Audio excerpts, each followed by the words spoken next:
designers of the VAB and the LCC. So he's here for a short time, so we're going to have you ask questions. Yeah, we'll have the microphones. And then Jim Ogle, correct? So Jim worked out here during all the Apollo missions and all the shuttle missions. So he worked in the VAB and the launch team and all that as well. So I think what we'll do, so I have my other subject matter experts for VAB, but I'm going to start with our Apollo guys. So that way we can probably just all gaggle questions if everybody's good with that. The Douglas aircraft company that became McDonnell Douglas about 1967. And I was out here as a checkout engineer, that's what we were called here. And I was here for the duration, very, very fortunate to be here. And it was an honor actually to work out here on this significant technological achievement. Over to you.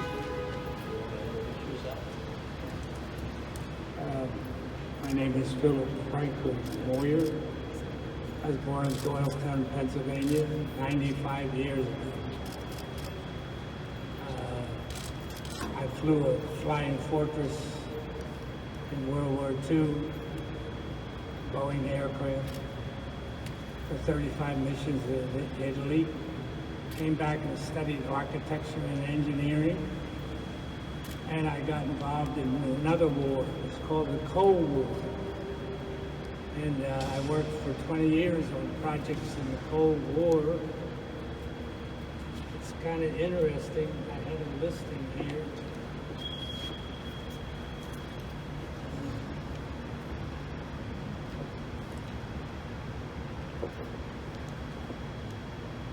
I'm taking up too much time looking for this stuff. Yeah, but I can't find the list. Anyway, I did about 12 projects over 20 years. Military projects in Pakistan, for SEATO. I did NATO airfields in France. I did all kinds of missile sites and everything else. So I really sweated out another war for 20 years, which they called the Cold War. And believe me, you know, when you think of being around for Bikini Atoll, which I, to this day, I'm very sorry for. But anyway, I went through another 20 years. I ran this Max Urban Associates Inc. architectural engineering firm in New York City. And of the 12 projects, the most interesting project, of course, and where I got to meet all the astronauts and where you really sank your life into it, were the vehicle assembly building here and the launch control center next door, and the orbiter processing facility, which was really a hangar for the space shuttle. So all of this occurred alongside of the Cold War. Finally, I guess the Russians gave up in the late 60s or something like that. And that was the end of all of my military experiences in both World War II and the Cold War. They've taken, if you look at the building, the maintenance and the way that they've taken care of it, the addition of the American flag outside and everything has just made it an icon and something that every citizen of the United States can be proud of. And you can be proud of the effort of our people, all the astronauts that went before us. My God, I've known a lot of them. What brave and wonderful people. And flying a B-17 across Germany was nothing compared to what those guys did. Any questions for Philip or Jim? Okay. Gentlemen, I think what a lot of people don't realize is there was nothing here before President Kennedy announced this project and this Kennedy Space Center, you know, Cape Kennedy back then, got under construction. I mean, they pumped in sand, really, and water to put the ground here to put this on top. you guys, especially you, sir, you lived through this. What was it like to build this? Incredible. I was first told that if I came down here in 1961, that we worked for the Corps of Engineers. At that time, there was no NASA on this site. And we designed this for the Corps of Engineers. And so I came down here in 61, and I was told that in Titusville, at the hotel, I could meet a Corps of Engineers guy would meet me, a captain that had a Jeep, and he brought me out here in a Jeep. We saw absolutely no humans. All we did is ride around in sometimes open space. We saw alligators all over the place, this and that. And I remember that they showed me where they're going to bring in the rocket. The rockets were assembled, built in Alabama and brought in. And he showed me the water where the slip where they're going to build the slip to bring the rockets in. And there was a big eagle's nest there. That was all that was there. We didn't see a human being. We saw lots of animals and fauna, and that was it. And that was 1961. We designed the thing, and we started design immediately. I would say it was built in stages. When we were ready with the piling and stuff like that, they went ahead with that. It was built in stages. I would say we designed, by 65, we had pretty much designed the whole building, and our 900 and some drawings, and our work was primarily over. We did have one man here that advised the Corps of Engineers during the actual construction for inspection and things like that. Did you ever think that you would build such a historic landmark, and now that it has stood, all this time, can you tell me your thoughts on having this building still standing here today? Well, things happen every day that make the people are attracted to the building, and therefore the fact that you worked on it, they're attracted to you. As a matter of fact, it's funny because just 2 days ago I got a call from the American Institute of Architects here in Florida, and they had a contest for what building in Florida over 25 years old is known to the most people. And one of the young designers that worked on the job worked and submitted to the AIA. He's now a big wheel with the AIA, and he submitted to the AIA. We just got elected as the top building in Florida to be remembered over 25 years in age, and we're going to get some kind of an award at the American Institute of Architects in Florida in July. Sir, could you discuss the magnitude of the task that was before you in the early 60s? We see this now. You had to visualize it. You had to come up with it in your head. How hard was it to build something that had never been built before?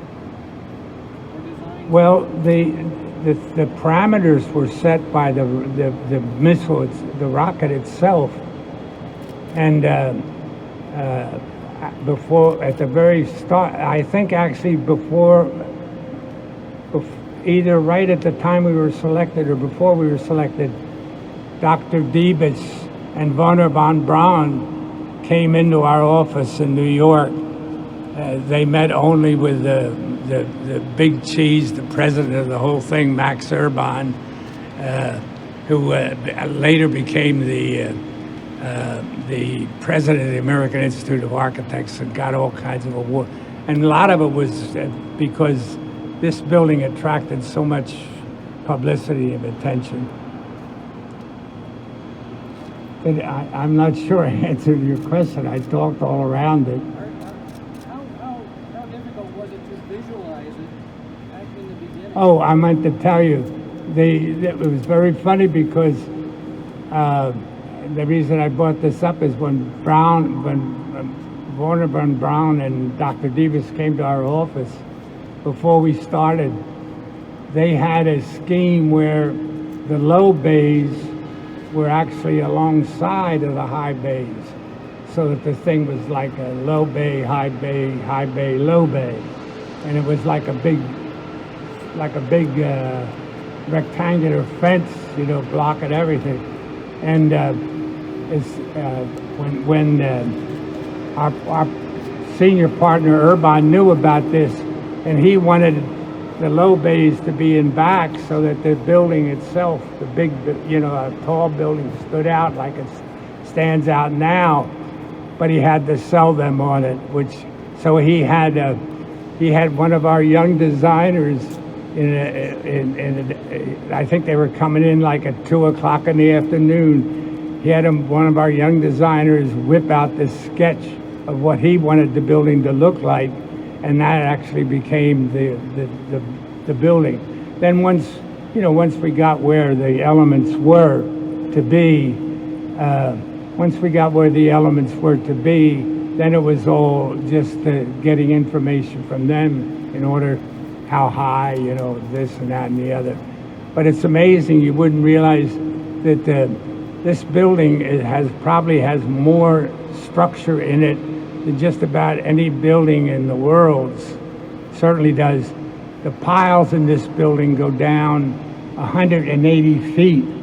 There's a layer of lime rock down there, and you're talking about hundreds of piles, 180 feet, and they're 16 inches in diameter. And they have walls of steel, and things like that. I mean, when you get to the quantities, the structural steel in this building, if you look, the thing is, because the building is split,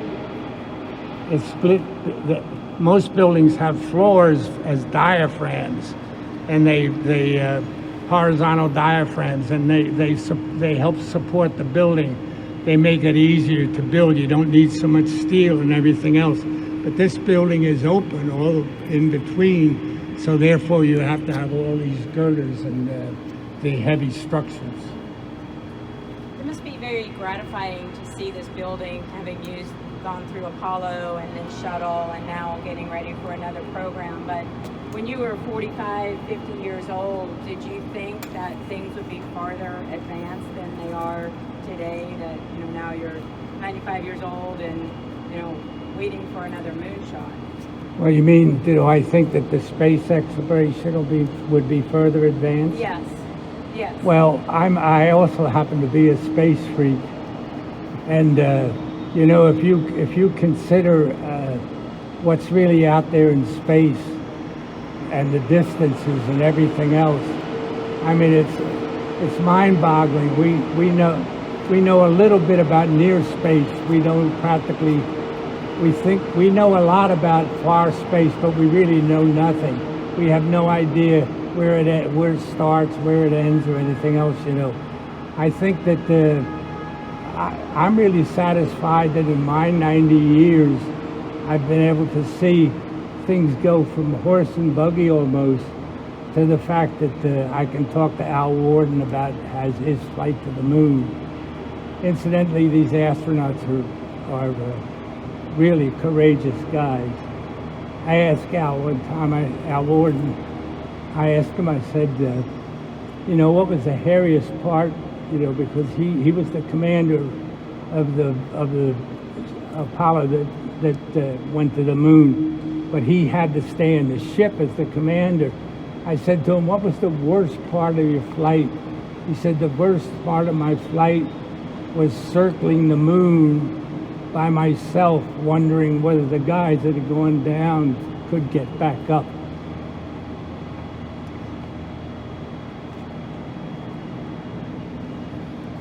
Any more questions on the building? How long do you think this building will last? Longer than I will.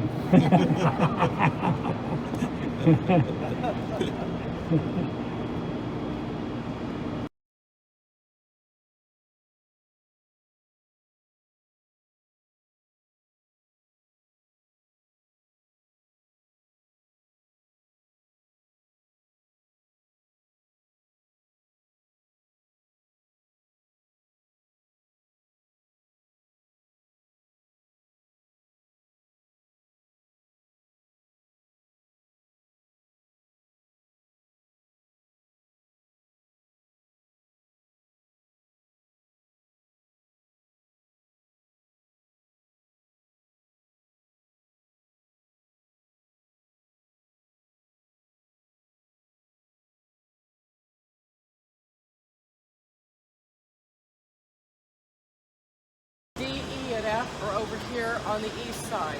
The launch pads are that direction. The space in between is what we called our high bays.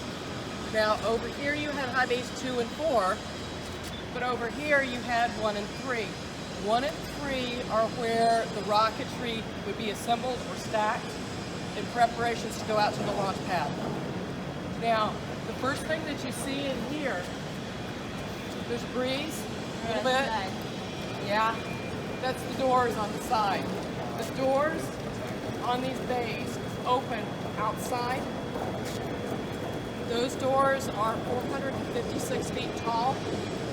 They weigh in at 32 tons and will take a full 45 minutes to completely open and close. They are considered the largest operational doors in the world to date. How many feet did you say they were tall? 456 feet. Now, besides the breeze that you feel a little bit through here, you see there's this big kind of light gray structure right here. This is a mobile launch platform. This would be from shuttle and Apollo era. We have 3 mobile launch platforms here. These are the platforms that the rocketry would be assembled on. Now for Apollo, we had a gantry attached to it, and the Saturn V would be connected to the gantry, and all of this would go out to the launch pad. For shuttle, that gantry went away. So the only thing that would be assembled on here would be the actual space shuttle vehicle.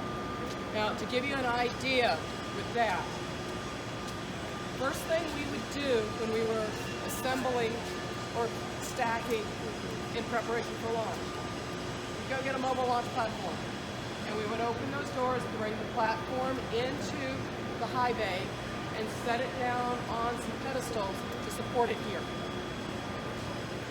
Then we would go to one of our facilities around here, and we would pick up an aft skirt. An aft skirt is the very, very bottom portion of a solid rocket booster. It would be brought into this building, and then we would place it on the very top of the mobile launch platform. Now you can't see it from here, but the upper deck is 47 feet off the ground. So we got quite a height up there. Okay, we're gonna bolt